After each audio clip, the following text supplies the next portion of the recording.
Okay. All right. Excuse me. I meant to do this before I turn it on live, but I didn't realize. All right. Anyways, so I'm writing, well, I'm on the portion right now in my book regarding the Freemasons and the Catholic Church or the Vatican. And of course, it all ties into politics, religion, and science. Okay? And there, there are two words with politics, religion, and science that must be understood, and that is um, interpretation versus definitions. Okay, something that is defined. And so to understand the Vatican and the Freemasons, a lot of things are left to interpretation, and that's for the masses. And then a lot of things are left to definitions, which are very specific, very defined, and that's in the rituals. Now, here I get it. Hold on.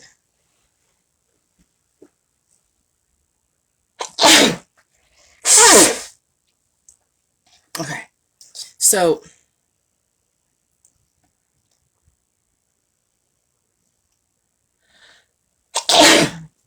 gee.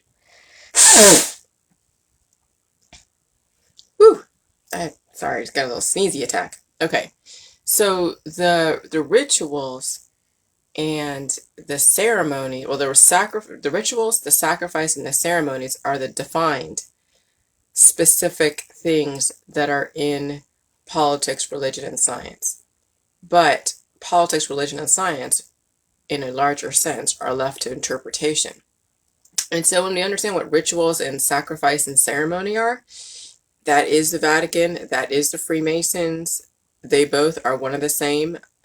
I was trying to figure out this morning what I was going to write, how I was going to position the Freemasons and the Catholic Church, because I'm like, okay, I wrote about them in one way, that they run the world, which they do, but there's more than just like, oh, well, these are like the Illuminati and da da da.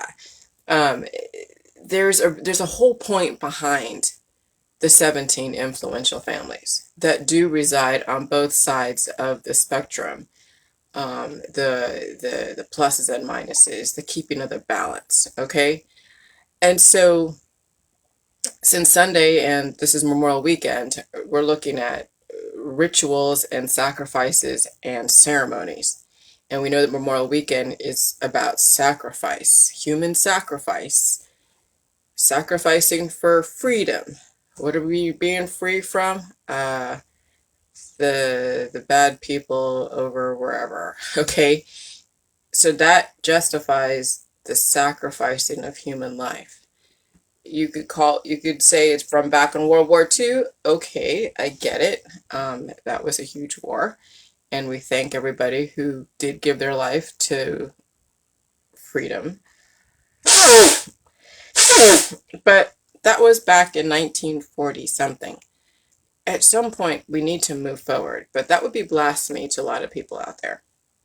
But neither here nor there.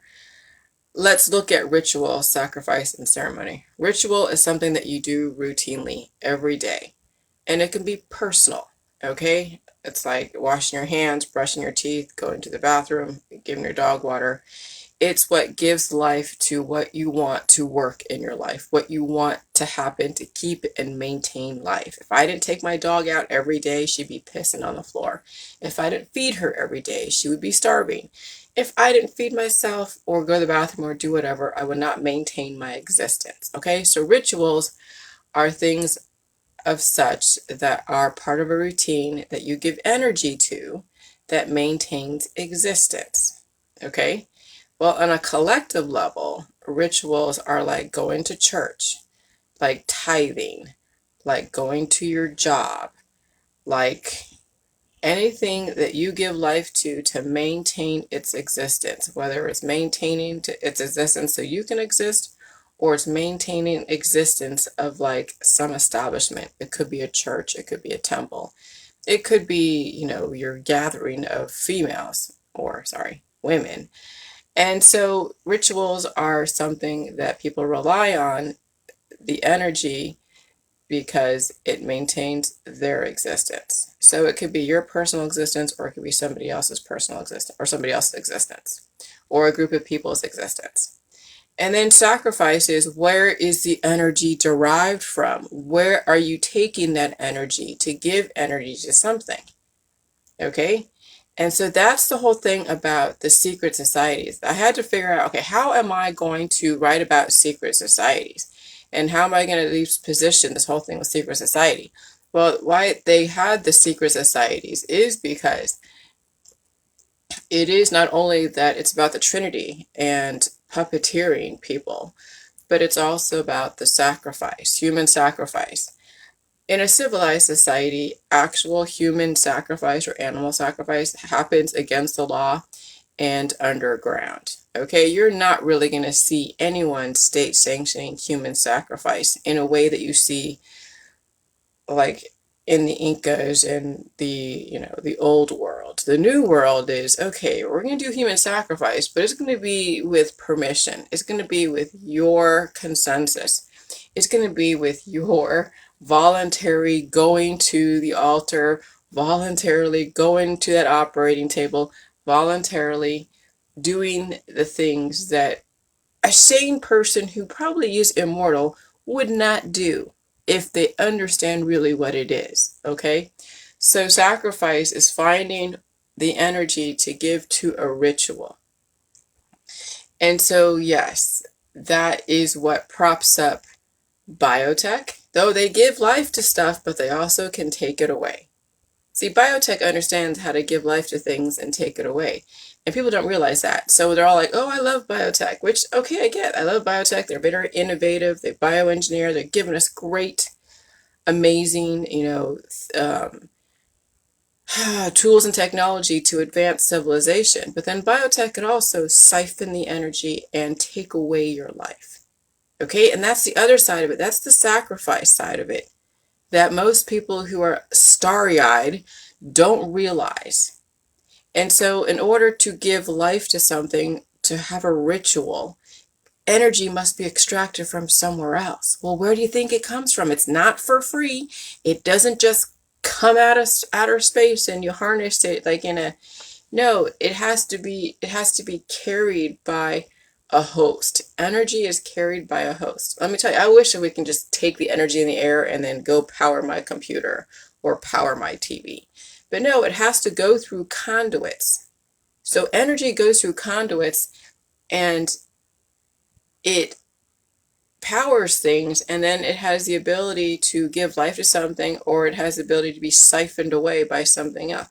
And so that's what sacrifice is where is the energy derived from? Okay, we have money as energy. And so people will work their ass off. If someone barters and they're building you a cabinet, well, they're using their blood, sweat, and tears so they can get that money from you so where they can spend it on something else, maybe on themselves or maybe buying a trinket or a bauble if they don't really know any better. And so all sacrifice is energy being taken from somewhere else. Okay? And so back in the days of antiquity, since humans didn't have anything to offer the gods, and the gods had all the knowledge, just like when you're a baby, but you're a baby, you're basically given credit by your community. If you're brought into this world through the hospital system by your parents who've paid taxes and paid all this stuff, even an indigent person who has a baby and they're off the grid and they go have a baby in a hospital, now that baby is marked, tracked, and yes, there is potential because that baby, that human, already has credit because of the people in the community. This baby was derived in a community of where people were producing, okay? But way back when, the gods didn't know kind of innovation or anything about the human. And so human sacrifice was the only way they can actually derive payment to then get to be able to justify teaching the humans, expending their energy and teaching the humans how to do fire and water and crops and infrastructure and law and da da da da da da. I mean, you name it. Everything in our society was taught by some higher power that required payment for their services. Okay. And then at some point, then they didn't hear about human sacrifice too much. Now all the human sacrifice then turned into currency and money. And then why did it turn into currency and money? Because the human had a skill they could offer to the gods. The human had a skill they could offer to their fellow man. The human had a skill they could offer to new people out there, like Christopher Columbus, who went and yes, took over a land from the indigenous people, but that's no different than the gods coming down and turning a caveman, bioengineering a caveman, into something that we see today. Okay, so what happened back in Christopher Columbus happened way back in antiquity, and it still happens today. Okay, so that's the sacrifice. Okay, sacrifice is where the energy is being derived from. And then ceremony. Ceremony is celebrating the actual completion of the ritual and the sacrifice. Okay? And so that's what holidays are. That's what birthdays are. That's what marriage ceremonies are. All ceremonies is celebrating the ritual sacrifice for a person or a couple to get together. And so that's why the secret societies are what they are. Because if people understood what the holidays actually meant, it's a ritual sacrifice. That's what you see everybody talking about Memorial Weekend, the sacrifice, the ultimate sacrifice. And that word sacrifice is tossed around so much, but there's so many layers to sacrifice that the lay human understands only the very surface layer, like, oh, okay, well, she had to give up her time and her money. That's her sacrifice. But then when they look at them being a mother sacrifices for a child. And then, yeah, she sacrificed at the end when she is in the grave. She has given everything to her kid. And then it's a celebration, or it is a celebration. Whenever you go to a funeral, whenever you give to a GoFundMe account, it's atonement as well, I guess.